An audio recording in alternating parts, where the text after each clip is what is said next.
Hi, my name is Raghu, and some of you, if not most of you, have seen the other videos prior to this one. This is an adjunct or a supplement to that in which we go into more details of how we can solve the Fannie Mae and Freddie Mac crisis.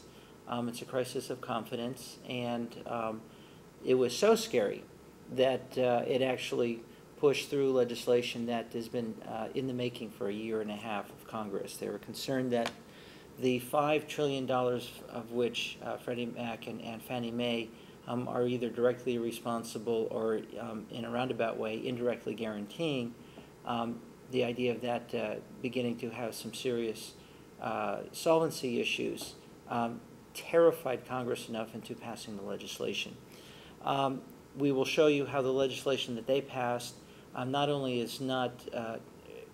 will not take care of the issue, and we'll also demonstrate how examples of how Congress and Paulson, the U.S. Treasury Secretary himself, doesn't feel that this will do enough. But we'll also go on to show you how our program will very easily be able to solve the issue very quickly. So let's begin by covering the issues of the Fannie Mae and Freddie Mac in relation to the housing bill that just passed this week from Congress. In that bill, what they're offering is a $300 billion worth of new financing for homeowners of Fannie Mae and Freddie Mac mortgages for those that want to refinance at a lower interest rate, which will help cut their mortgages by as much as 30%, but on average closer to about 20%. This housing bill also included a $7,500 tax write-off for new buyers or buyers of distressed properties. And it also included a package of, if I remember correctly, it's either $7 or $14 billion for cities to buy and rehab homes that have gone into foreclosure. So what they're anticipating is that this will cover about 300,000 to 400,000 homes. And it sounds like a lot, but the problem is that they're estimating a foreclosure of between 3 and 4 million, potentially, they like to say, foreclosures in the next 12 months, and another 1.5 million before the end of the year. Something of a worst-case scenario, but so far the worst-case scenarios have usually been coming in under the crisis as it's been unfolding. So even though 300,000 sounds like a lot, it won't take care of the million, and it won't begin to take care of the 1.5 million that we're expecting in the next 4 to 6 months, and it's hardly 10% of the 3 to 4 million foreclosures in the next 12 months. So obviously it's not coming up to take care of that. I did watch the C-SPAN hearings. The next day after listening to that, there was one question that came out resounding to me. And that was a congressman asking Paulson, who is the the U.S. Treasury Secretary, he was asking, why is the U.S. Treasury asking for authority to bail out Freddie Mae and Freddie Mac if the Federal Reserve already has the authority to do that? Very interesting question, because the Federal Reserve can do it now. Why would the U.S. Treasury need the authority to do it as well? And Paulson's answer was that it would add that much more guarantee to the market that the government's behind it. And he said, well, it's the same government money. But for those that follow along hard left or hard right conspiracies, they know that the Federal Reserve is a private entity. And they know that it appears to me that they did the numbers on it and know that the $300 billion that they've set aside for this is not going to come close to being able to solve the issue. Remember, it's $5 trillion, about 50% of the U.S. entire mortgage holdings of the country. And Freddie Mac and Fannie Mae cover 50% of that, which is $5 trillion is 50%, $12 trillion is the total U.S. mortgage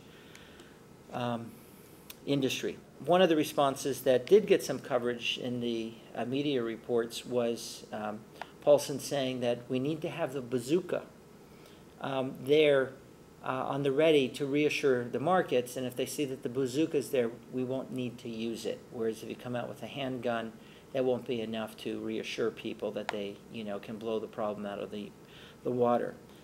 The bazooka, the implied bazooka, is between $1 and $2 trillion worth of government bailout. Now, if the $300 billion isn't enough, which was already set aside in the housing bill, and they need an open-ended check, a blank check for the government to bail out, obviously it has to be more than $300 billion. So the numbers have been thrown around starting at $1 trillion. The only reason why we bring this up is the conspiracy sides and a replay of the gravity and seriousness of the crisis is unnecessary. There's a endless number of people that seem to celebrate explaining what the problems are. If you've watched our earlier videos, you would see that we took a mortgage, the average being $200,000 in the U.S., and we would divide it into two, much like an auto lease, which takes a loan, divides it into two. The first loan is paid off over 4 years, and at the end of the time, the homeowner, much like the car, the auto lease car owner, buyer rather, they can either walk away from that after 4 years, or they can refinance the difference and pay it off. So in that example, we had shown that there's 3 secrets that make that system pay off a loan anywhere between 25 to 50% faster than a normal mortgage. And you can refer back to our previous videos if you want to see that in more detail. But the first 3 secrets, the first is they divide it into 2. The second secret is that the first loan is only $50,000 out of the $100,000. And so if you add just $10,000 or $20,000 to it, which is 5 or 10% of the $200,000 loan, again, if you watch the previous video, this makes more sense, it represents only 5 or 10% of the complete loan, but nearly 40% of the first loan, so it drops the mortgage of that first mortgage, that payment by 50%. So the average monthly payment on a 30-year loan is $1,300. So simply by putting in $20,000 on the first mortgage, you're able to drop that from $1,300 to $700. And the third secret is that this second loan that is refinanced at the end of 4 years, during the first 4 years, it is the interest is written off, and as we explained in that video, that interest is actually profitable to the banks because they're writing off as much as 6 or 7% and getting the money from the Federal Reserve, which means to make a profit. This small down payment of $15,000 to $20,000 cuts the mortgage payments by 50%.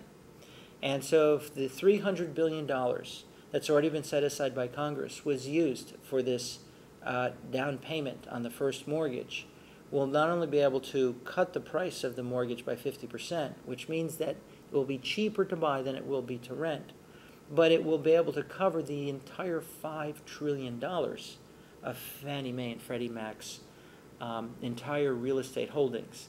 So, of course, we don't need to refinance all of them, but what we do need to do is refinance a substantial amount. Because the problem that Wall Street is facing is that the mortgages have been sliced and diced so thoroughly that you cannot tell if you have 3% of a distressed mortgage package, or if your package includes 80%, and therefore all $12 trillion are now having a hard time selling. So simply by refinancing them and allowing homeowners 50% less, you've sorted out what are good and solid mortgages by refinancing them and which ones are bad. And we can reprocess anywhere between $400 to $2 trillion worth of mortgages and know that we now have $2 trillion worth of solid mortgages. And so we're saying take this $300 billion, use that to refinance up to $5 trillion. In other words, the money has already been set aside in this housing package. And by doing that, we'll reopen up. Again, the crisis itself is only coming to, in a worst-case scenario, 30% of the real estate market, and in today's actual numbers, it's closer to about 8%. So it's only 8% of the market that has frozen the entire $12 trillion worth of the real estate market. So if you simply refinance that, it will actually open up 10 times more worth of business